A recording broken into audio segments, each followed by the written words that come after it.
All right. Welcome everyone to the PAL and Canale Gates Building Disaster Financial Resilience webinar series. This is the first in the series. Our discussion is real live solutions that are in the field that reduce the impact of disaster and to speed recovery. And it serves people and small businesses and entire communities. We are super excited to have a couple of rock stars with us today. We've got Hani with Islamic Relief USA, who's implementing with one of our Payments as a Lifeline colleagues, and Lurein with GiveCard, who is a colleague and is also deploying. We're going to talk about how to deliver funds to the right person at the right time for the right purpose with the data, that anonymized aggregated data, to prove that these have been delivered as intended. So Lurein and Hani, I don't know, do you want to say a few words in kickoff, either of you? No, just excited to be here. Yeah. I'm sure you'll hold for me when Excellent. you get to our slides. Lovely. Yeah, For absolutely. those, Appreciate you putting this together, Kirsten, and definitely excited to be here. well, thank you. And for those who are not just listening, who are on the screen, in this upper left is the logo for an annual conference called National VOAD, so National Voluntary Organizations Active in Disaster. So these are across all the states and territories of the US. It has federal, state, and local government. It has NGOs. It has nonprofits and foundations.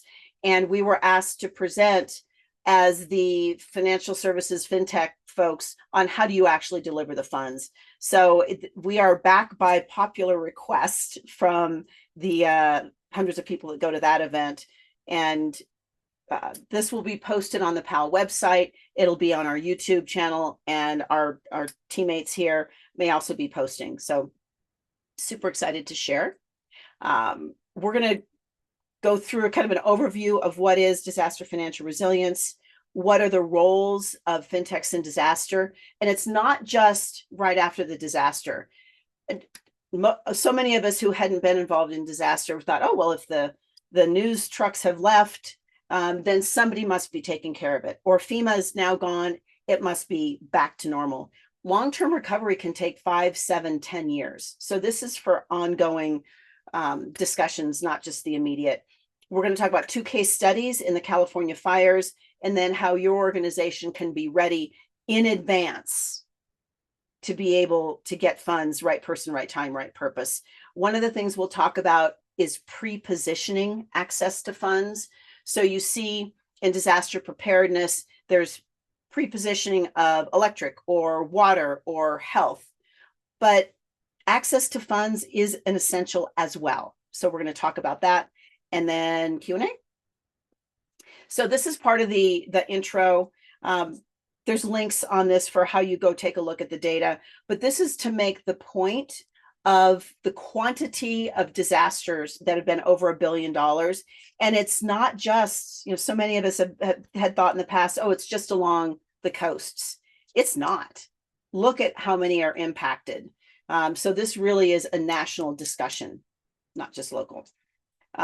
This is talking about uninsured losses, and that is growing dramatically. So you may have seen the stat that 68% of Americans don't have $600 for an emergency. When people are watching the news and saying, hey, why didn't they evacuate? They didn't have the money. And then because of these uninsured losses and the cost of insurance, anecdotally, some insurance in some areas has gone up 10x in the last couple of years. So there are households, especially in the heavily hit area, including Florida, where people might own their homes. It's a generational home, and there's no insurance on it. So you get hit and you're entirely out of pocket. And this quote is confirming that. This is from Swiss Re, to say in natural disasters, most of it's out of pocket. Real quick with PAL, Payments as a Lifeline is a 501c3. So a nonprofit, it's a coalition of the top global financial technology organizations, or fintechs. with special programs, special people, special technology to deliver funds in disaster and aid. We are super honored to have our advisory council. You'll see Hani's organization here. This is just a sample, and they educate and inform. Actually, we do for each other. So blessed to have them. And then when we say we deliver funds, it is up to whomever wants those funds out, how they can go out. It could be a card, it could be a virtual card on the phone, it could be a QR code, it could be cash. So there's lots of ways to get those funds out. And disaster financial resilience is before, during, and after. So before, it's important to harden the property.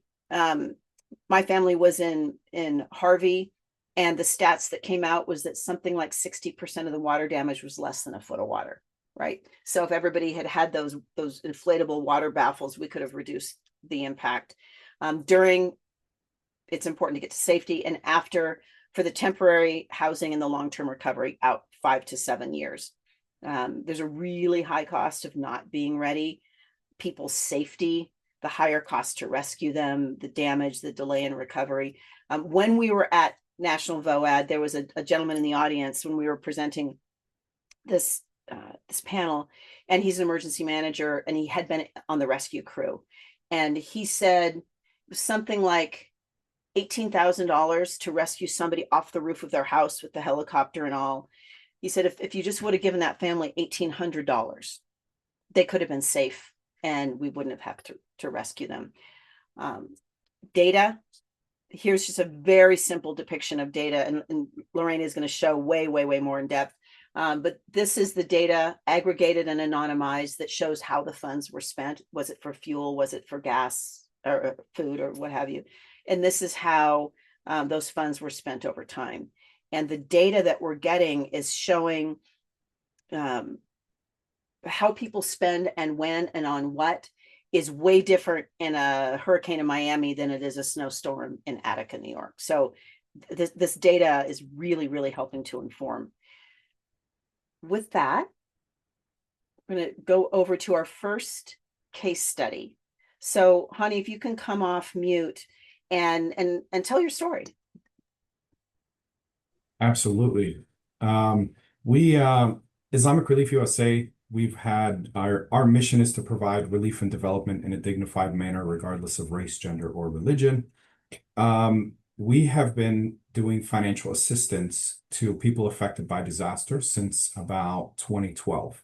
And our primary mode of distributing these funds is a multi-agency resource center, or a MARC center, that's set up by the VOAD, Voluntary Agency Active in Disaster of that state or area, and other voluntary agencies, Salvation Army, Tzu Chi Buddhist Foundation, UMCOR, American Red Cross, Catholic Charities are some of the organizations that attend this multi-agency resource center or resource hub. In different states, they're called different things.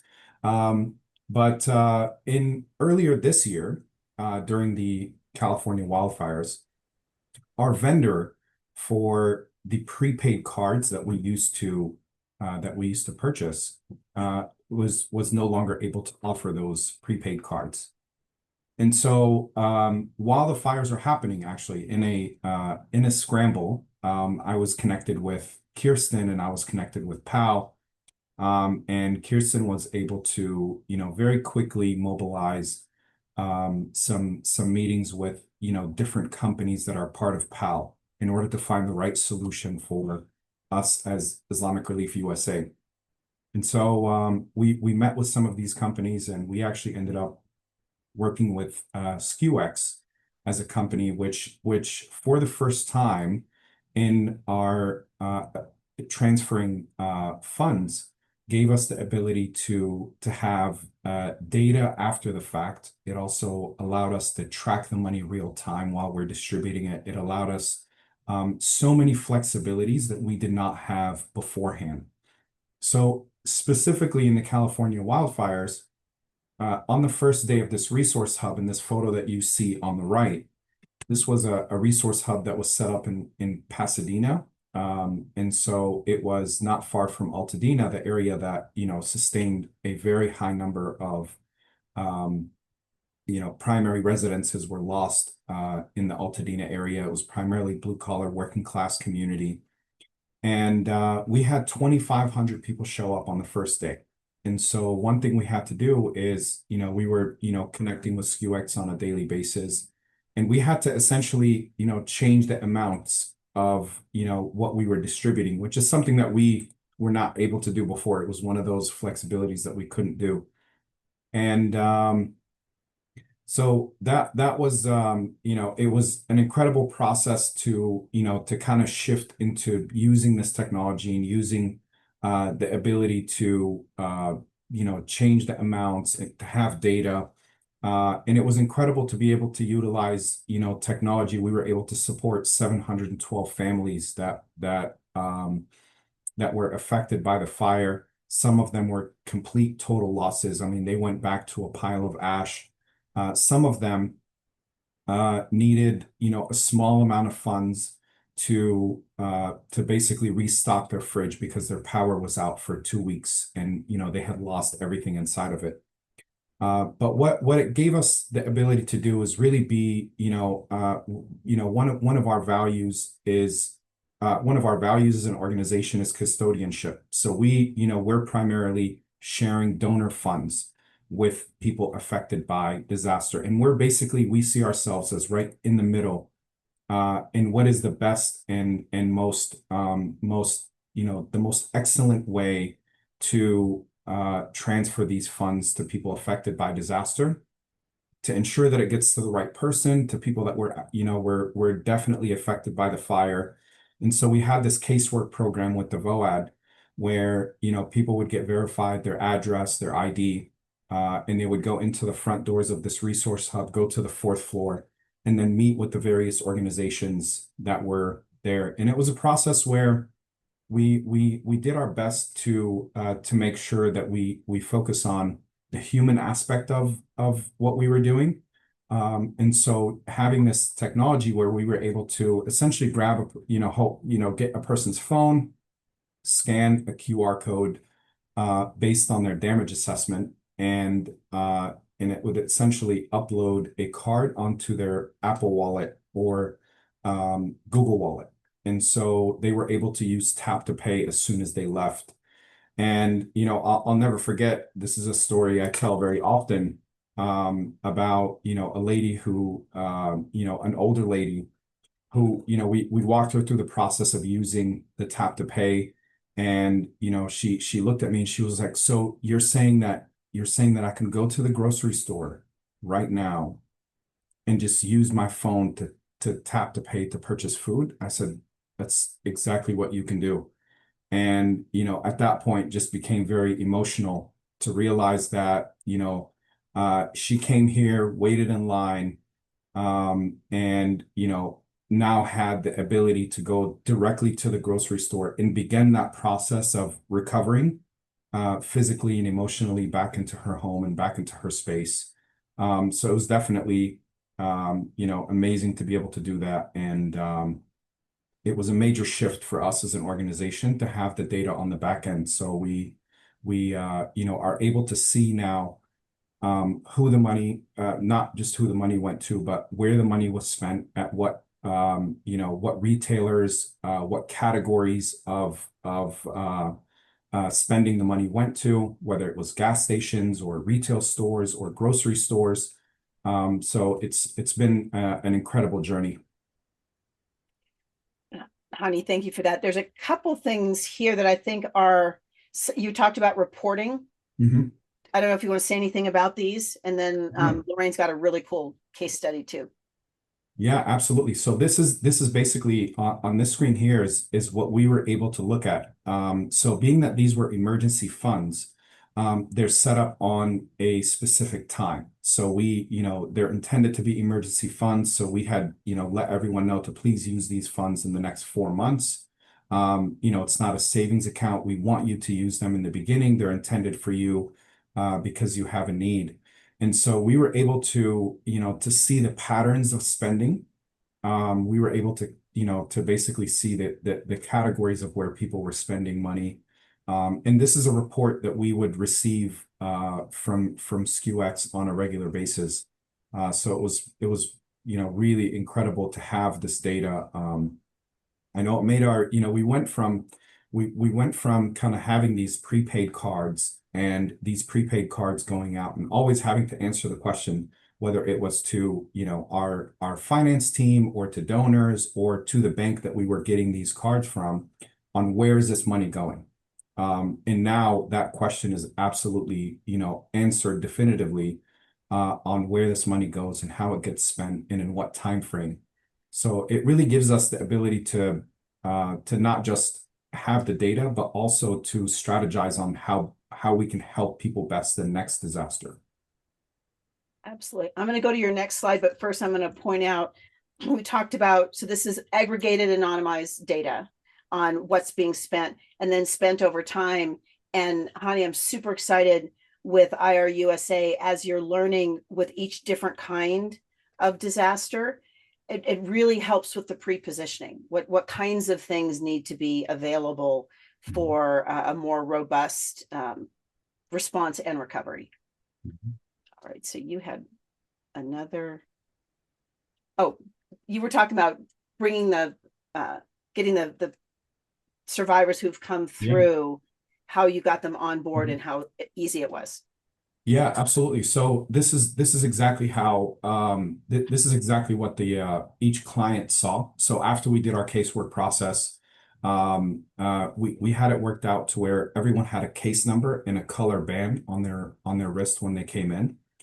So we knew exactly which category, how much funds that they were getting. So we didn't want clients to have to retell their story at every single table that they were at. So when clients would sit on our table, we knew exactly the damage assessment. We knew exactly, what amount they were getting. And so we scanned the proper QR code. This popped up on their screen. We got them started. They put their first, last name, email address, and, they go to the final step. And then you see that photo in number 4 there. They had this card ready there. For people that, that wanted to, they could, copy this card number. They could put it into their DoorDash account. They can actually order groceries to the house. They could order food. They could, get what they needed. So they had the ability to purchase items from Amazon if they wanted to. They could, so this was a process that took less than a minute with each client. It was just, a matter of scanning that QR code, waiting for that text message, clicking on it, and then putting first, last name, email address, and phone number. And then, card was uploaded and ready to be used right away. Thank you for that. So for those who are live now, if you've got questions, please put them in the chat. If you are watching this recorded, please send your questions to the email address support@palpay.org, support@palpay.org, and we'll circulate the question to whomever it went to. So, Hani, thank you for that. Lurein, you have an incredible story to tell as well. And this particular, I know you've got lots of stories, but this particular one is also the LA fires. Right. No, absolutely. So a quick primer on gift card, PAL member. We're essentially, how do you get money directly to people? We're not a nonprofit, but we are a payments company. And we can do virtual cards, we can do physical cards, we can do bank transfers. And, in some other countries in sub-Saharan Africa, we do mobile money. In Latin America, we have our rails now too. And so gift card is really that we work with nonprofits and governments, or we work with companies that work with nonprofits and governments. We sit at that last layer and we handle the payments piece. The LA fires, we had 9 different gift card customers that actively did fire relief programs within the first week of the fires. I think Give Directly is perhaps I never have favorite use cases, but it's one of the most interesting because of how they did it. So for those that don't know, Give Directly is, one of the fastest growing nonprofits in the world. They just announced actually today or yesterday $100 million single program in Malawi, which is insane. They're going to support um, north of 300,000 people in a single guaranteed income program, which is amazing. So we work with Give Directly globally. and as a payments partner. And in LA, Give Directly said, all right, no strings attached. We want to give the first X people that apply, just however many donations we get, we'll kind of get those out. We want to give them $3,500 in cash assistance. We want it to be within these affected zip codes. They'd identified what these affected zip codes were. But what was different about this use case to many of the other customers that we worked with that did relief is they wanted to do this without any in-person activity from Give Directly's end. They wanted to say, how quickly can we get out $30 million or whatever the number of funds ended up finally being. And so what we did is GiveCard already had a partnership with Propel, the EBT app. And so what we're able to say is, okay, if you are on EBT, you're below a certain income level. Propel has the residence information off everybody that lives in LA. And so Propel is able to say, okay, pull all the Propel accounts that, the person makes below this amount of income. We can verify that they're still receiving food stamps and they're in the affected zip codes of the LA fires, and they have been for a few months, right? What we didn't really want to do is for people to find out, oh, if you download the Propel app today and say you live in LA, you can get $3,500, right? So we had to this precondition on like you had to have lived there at least 3 months beforehand, or so you had to have lived in that zip code for at least 3 months. And essentially, what we did is then we had a list of thousands of eligible people, and we directly from the Propel app through our integration pinged everyone and said, hey, you're eligible for $3,500 right now. Click here to fill out this eligibility form. You fill it out, and we're capturing some information that Give Directly needs. And one of the steps, this is where GiveCard kind of really came in, is how do you want to be paid? Physical card, virtual card, bank transfer. If it's bank transfer, we'll verify that the account is open and real because actually we found this quite interesting. In disaster scenarios, nearly 20% of bank account and routing numbers that people give is inaccurate. And so you end up having bounces and needing to go back. There's a lot of account control issues we have. So people might give you an account number, but that account is frozen by the banks. The money just gets returned. And so we verified that all the accounts were open and real first in real time. Or for physical and virtual cards, if it's virtual, it was added to your wallet. If it's physical, we could ship it to a friend's house or a family member's house for you, and you could get it from them, or you could pick it up from one of our local locations around LA.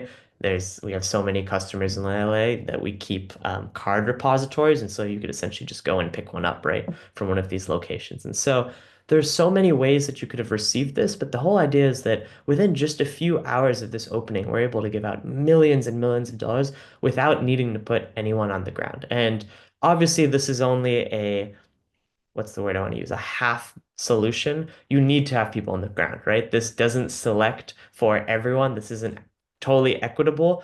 If you're not in the Propel app, this flow wouldn't work for you, right? But we had 8 different customers that were doing in-person locations, going to door, being at the emergency centers. And so, this is why we need a breadth of nonprofits and actors in this space, as people tend to cover the things that other people missed. And so you have a more normalized curve eventually. But I thought this was really, really clever in terms of what Give Directly did and really highlighted their model. It's also just a very cool way we could get involved. It was a highly technical integration, and it ended up being really seamless for everyone. So that was really fun.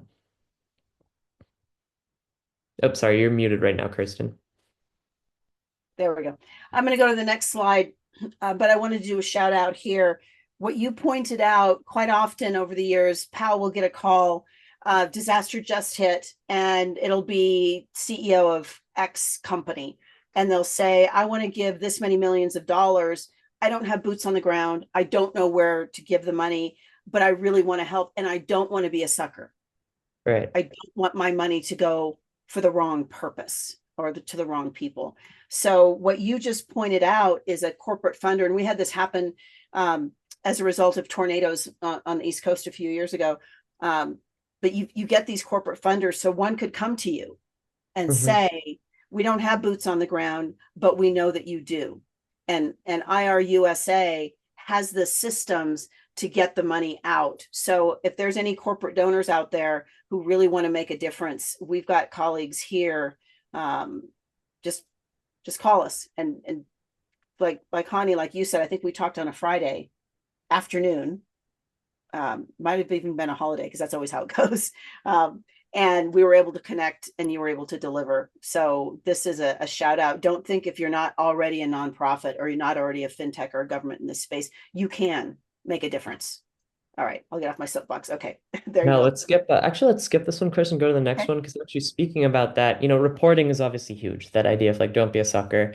Obviously, the orgs that GiveCard works with are extremely, I mean, they're just amazing organizations. It's not just Give Directly, it's Church World Service, World Relief, a lot of big names in the spaces. But one thing that's always huge for any organization is reporting. Hani kind of talked about this already, so I don't want to spend too much time. But what I think was really interesting is, we're able to generate real-time reports. So after day one of distributing, let's say we distribute the first $5 million, day one in, someone at Give Directly could go and pull up and export a report right there that shows from day one, this is how the money went. And what I can't share their specific statistics. What I'm showing on the screen right now is just it's scrubbed data, it's generalized, it's not actually Give Directly's, but that's up to them to decide when and how they want to publish that. I believe they already have, but anyway, what Give Directly could do is they pull the data, they say, okay, actually 60% of the funds went to food and groceries. 20% of the funds went to transportation because people had to get away, right? People had to find places. 10% went to lodging because people had to find temporary places to stay. And so what they quickly found is they're able to understand how that money was being spent just a day after giving it out. They didn't have to do baseline surveys. They didn't have to reconnect with everyone. They could see at a snapshot. What was really cool is they then took this data and just went straight back to the donors. We're able to secure so much more money. And this is just after one day of giving funds out. And so we think that's what's amazing about real-time reports. We always put out case studies in our real-time reports programs, but we've had city governments that generate real-time reports and then go to the state and say, look what this program is already doing. We want the next budget hearing, we want XYZ. And so it's those things that I think are this is why we need more good technology in these spaces. It's those things that the unlocks that people aren't thinking about. If you're working with a legacy company from 25 years ago, they're going to give you an annual report, and then you're going to do annual reporting to your donors to work back or whatever it might be. And so this is where this idea of like if you get the data daily, you could augment your fundraising strategy daily too. And so it's just this ability of like nonprofits and any actors in this space shouldn't really have to move at the speed of what was old, right? There shouldn't be any limiters here. So, I really, really like this. And obviously, auditability is huge, major. And so, a big piece is ensuring every single transfer is auditable, right? So, in this program, the example on the right, we could see every single transfer that was made. It's tagged back to each profile too. So, essentially, what Give Directly could do is say, all right, off the X million dollars given out last week, I can work through this list and match every single one to a Propel application that was approved to make sure that every single payment was kind of greenlit by them. And then obviously in between there's sanctions checks and everything else that's necessary too. So it's been great. Lurein, I love that. So there's two bits of gasoline to pour on that fire. You talked about audit and data. So in the nonprofit world, the US has 1.83 million nonprofits. It's somewhere around there. And so most of them don't have the budget to have their own accounting, their own legal, their own audit. And so they go under something called a fiscal sponsor. And fiscal sponsors provide the legal and the accounting and the audit. And we have one that we get to work with that has 513 nonprofits under it. And the CEO is this very dynamic guy. And so we're working together to help make sure that those funds go out. And he said, I want you to meet my CFO. She will not crack a smile. She might not say a word, but she'll be listening, right? And I said, well, will she at least get on camera? Because we were doing a Zoom. So she gets on, and he's already warned me, don't get discouraged. And I explained to her what you just said, right? Everything is tagged. It's accounting is all there automatically. It's all auditable.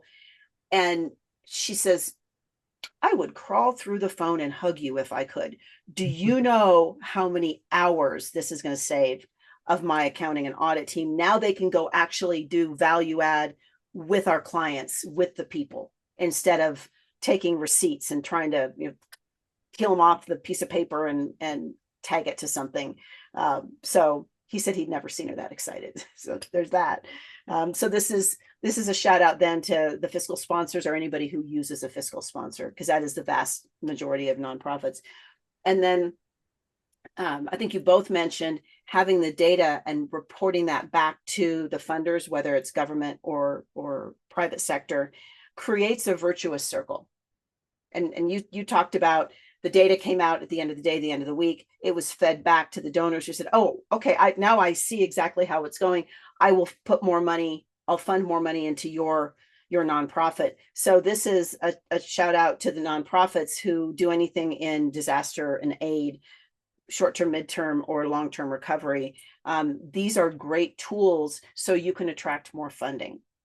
After Pal got to speak at an LA fire event, one in Altadena and one in Palisades.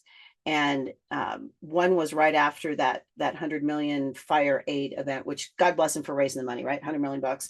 But they said none of the money got to the people. And they were angry. With this, we can work with those who did the great work of raising the money and make sure it goes out, however it's intended, food, whatever it's going to be. So very cool stuff. You want to talk about this one? Oops, sorry, I was muted there. Yeah, 100%. I mean, a big part of everything is not only are we the money movement company, but we also manage the cards, right? We're the program manager for all of this. And so our end recipients, where GiveCard is the front line, we're the tier one support. And so we take a lot of pride. We know that a majority of the work that we do are in spaces where people are vulnerable. We so we try to do whatever we can to assist the end individuals. And so we decide no outsourcing our cardinal support to agencies. Everyone's hired in-house. We actually support more than 25 languages live on the call. We have 24/7 support. We Our cardholder portals and everything is translatable into even more. We have a live interpreter services, so if someone calls and it's not one of the 25 live languages we support, we can then bring an interpreter on the call in a few minutes. I think our ETA is just 10 minutes to get someone on, or our SLA, I should say. And so, everything we've done is around how do you not just get money to people, but then when the money is in someone's hand, how do you make sure they understand how to make the best use of it, right? I think one of my favorite statistics is the industry average for a card like this, like a card where you're just receiving money from a business. Prepaid is broad, but it doesn't really include gift, but sometimes it does. But the industry average is it's about 88%, which isn't great. 88% of the money given out over one of these cards is spent.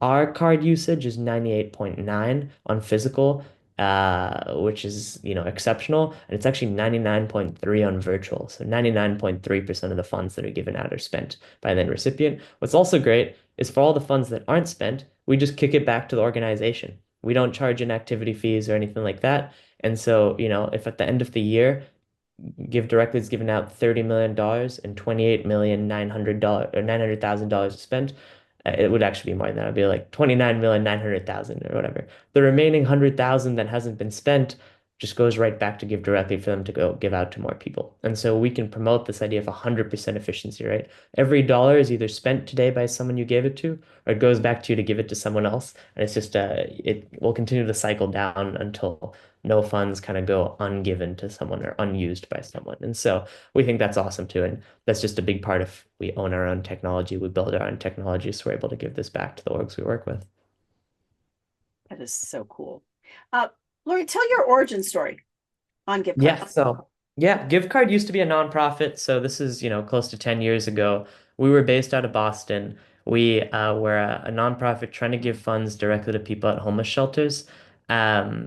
We essentially, the whole thing was we wanted to work with the shelter to help them give money to people because what we found, there's many stories to tell about the origins of gift card. One of the most prominent is I volunteered at a major shelter in downtown Boston, and they'd give out more than $1 million in Walmart gift cards every month.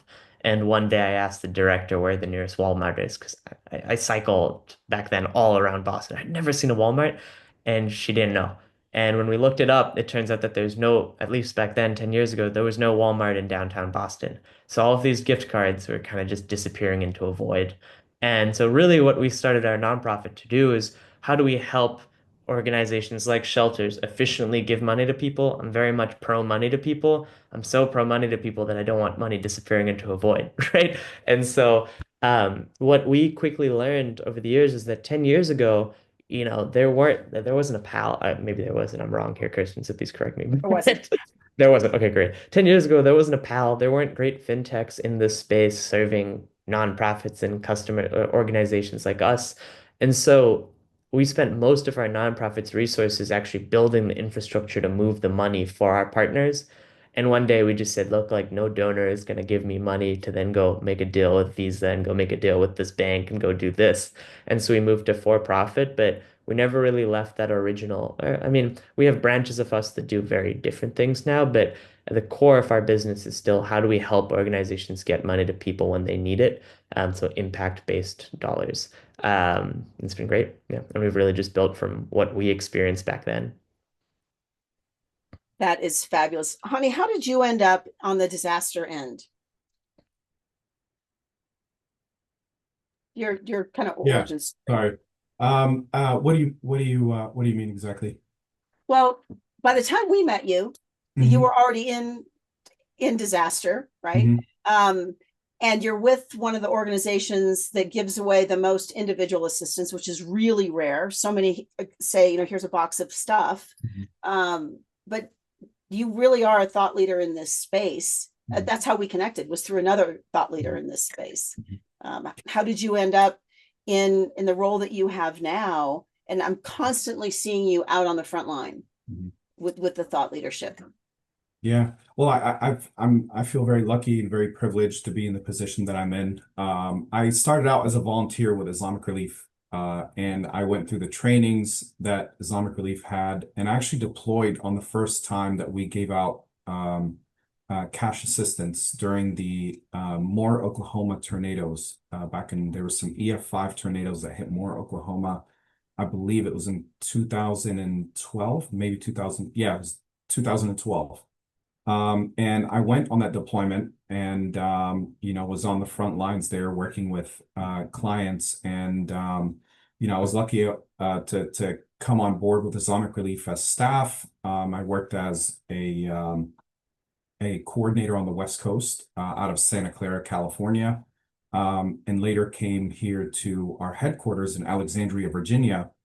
And now I manage all of our preparedness, response, and recovery, and had the honor of basically redoing our financial assistance program amongst other programs. But yeah, it's incredible here. We do have that. We are one of the only organizations that give out cash. And part of that comes from some of our international work. Where there is, internationally, there's so much more data than here domestically about, cash and how cash can, kind of reinvigorate a local economy and get, money moving in an area that was struck by a disaster. And so we definitely have that here, and we're happy to grow that program. We're happy to to now be able to have data and really show our donors that this is the right way to go, and it's the most dignified way to give funds to people, or give instead of giving a family toothbrushes that are not the ones that they selected, for the children to be able to go to a local retailer and choose the toothbrush with the character that they want on it, and reconnect with it, and build new memories with it, is so much more powerful than just handing them a bag with standard things in it. So we're really happy to be able to do that, and we're happy to continue to get support from our donors to be able to do that. Thank you for that. And you reminded me, one of our longest standing PAL Advisory Council members is Jim Alvey from Good 360. And he has always counseled, which I forgot to do at the beginning. He says, lead with dignity. This whole data, right person thing, lead with dignity, that this is aid that's going fast, safe, and with dignity. And I'm sure that you guys have heard even more than I have, but you talk to folks and their kid is really attached to, I don't know, Paw Patrol or Bluey or whatever. It means a lot to them towards normalcy. if they can go get that thing that attaches them, that the house is gone, that attaches them back to something that's normal. So thank you for reminding me of that. So Cedric is helping us host. Cedric, if you can let us know, just speak up if there are questions to be answered. Otherwise, we will assume that there is not. So Hani and Lurein, I was just going to go through kind of next steps for anybody who would like to talk further. Is there anything else you wanted to talk about first? Any more comments? Okay. At the end, I'll do my usual and kind of wrap up the highlights. But so hopefully folks watching and listening, any organization, public or private sector, can have your funds delivered to the right person or small business at the right time for the right purpose. It can be in minutes. And as we work with federal government, state and local, even with some of the large NGOs, Hani, I remember a story you told of the LA fires and the woman saying, you mean I can go now? I can go buy what I need right now, is really unique. You'd also shared about that center that had all these other fabulous organizations that were providing aid. Yours was the only one that took money with them, where the people actually could spend, which was huge. One thing we didn't yet talk about, the funds can go short-term, medium, long-term, out 5 to 7 years. Lurein, I think you talked about universal basic income, the Malawi program. These funds can also go to volunteers and staff. So again, back to the CFO that warmed up because of what we were able to do. She said, can I use this? She says, right now, when our staffs spend money, they have to send me their receipts. And they were taping them to a piece of paper and faxing them in. And she said, that's very cumbersome. So these programs will also work if you would like it to be for your staff or your volunteers. For anybody who's watching disasters on TV, you see hundreds, thousands of volunteers there. Most of those people are out of pocket.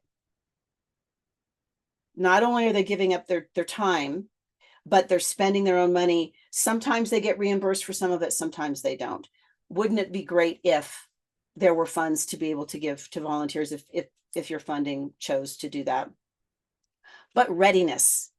This is not something you just stand up, call on a Thursday night and stand up on a Friday morning. In the US, you've got all kinds of rules around know your customer, know who you're giving the money to, know your business, know the source of the funds coming in.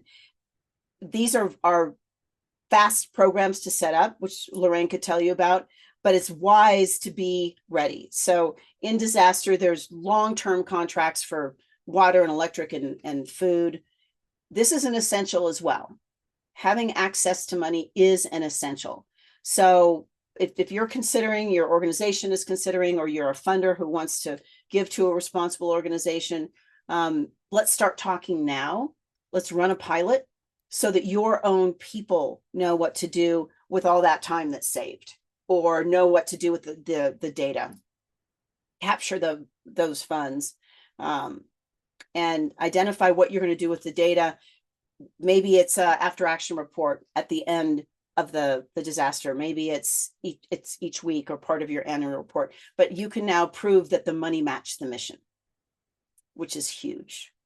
So Cedric, anything to add, or any questions you want to tee up? There are none in the chat currently or in the Q&A section. Okay, thank you.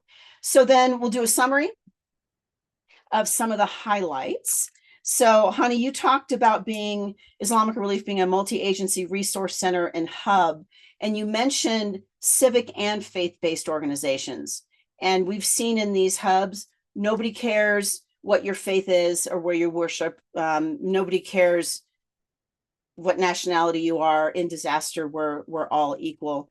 You talked about this was the first time you had data after the fact, and that you could track in real time, and that you had flexibility to change the amounts that went onto each of these accounts, and that you helped just in this one Emergency Operations Center, you showed the picture, 712 families, and you said it was about a minute or so each as they came through, which is absolutely amazing. And you talked about your mission, part of your mission being custodianship. And the way we connected is that you were looking for the most excellent way to transfer funds. So fabulous stuff.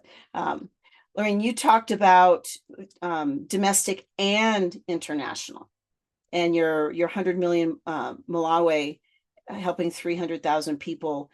Is that a new universal basic income program? Yeah, it was just announced. Canva donated $100 million just the other day, so it's very new. Well, thank you for your work, and that is amazing, and it shows we're not just talking about disasters. We're talking about any kind of aid. You talked about the program that was with the organization that wanted to put Give Directly and Propel, and to say that I think the point we pulled out of that was if there's any funders in the audience, public or private sector, you don't have to have boots on the ground. You can work with folks like these who have or can access the boots on the ground. You talked about Propel being the EBT app, and that the challenge in disaster, if somebody gives you their bank account and routing number, there's a 20% chance that there's something wrong with it, whereas you've got multiple different ways for them to receive their funds, and that you work just in that one scenario with 8 different clients that all wanted to disperse, but they use your platform. So there's lots of options. We talked about data of the real-time reports, the virtuous circle that data shared helps to inspire donors and federal, state, and local government to donate more. Lurein, you talked about your platform already has 25 languages with 24/7 report and interpreters in lots of other languages within 10 minutes, which is just amazing. And that you have 100% efficiency rate, that even if only 99.3% of the funds are spent, whatever's left at the end of the year goes back and is redeployed into that program, which is amazing. Those statistics are absolutely amazing. One other thing we didn't bring up, which is a bit off color, but this came up at one of the LA fire recovery centers, and there was the discussion in this particular city that there was $5.3 billion sitting on the sidelines, ready to go, but the entity with the money was concerned that they didn't have the right capabilities to make sure it got to the right people, right time, right purpose. And so our whole lunchtime speech was on financial constipation, which was to say, and we've seen this in almost every disaster or need for aid, there's money sitting out there. There are people and organizations who want money to go through, but they don't want to be a sucker. They want to know for sure that it's going for the right purpose. So that is part of the mission with PAL, is making sure money can come through and go back out to the people or the small businesses, right person, right time, right purpose, with the data to prove it. We've gotten through all of our key points. Hani or Lurein, did you have any closing comments? Nope. Okay. Thank you so much for carving your time out today. For once again, this was so popular at National VOAD, and I'm so grateful you guys would come back on. And for anybody who wants to learn more, you've got the email address at the bottom there, and we'll send it back out to Lurein or Hani. Thank you, everyone, and have a good one.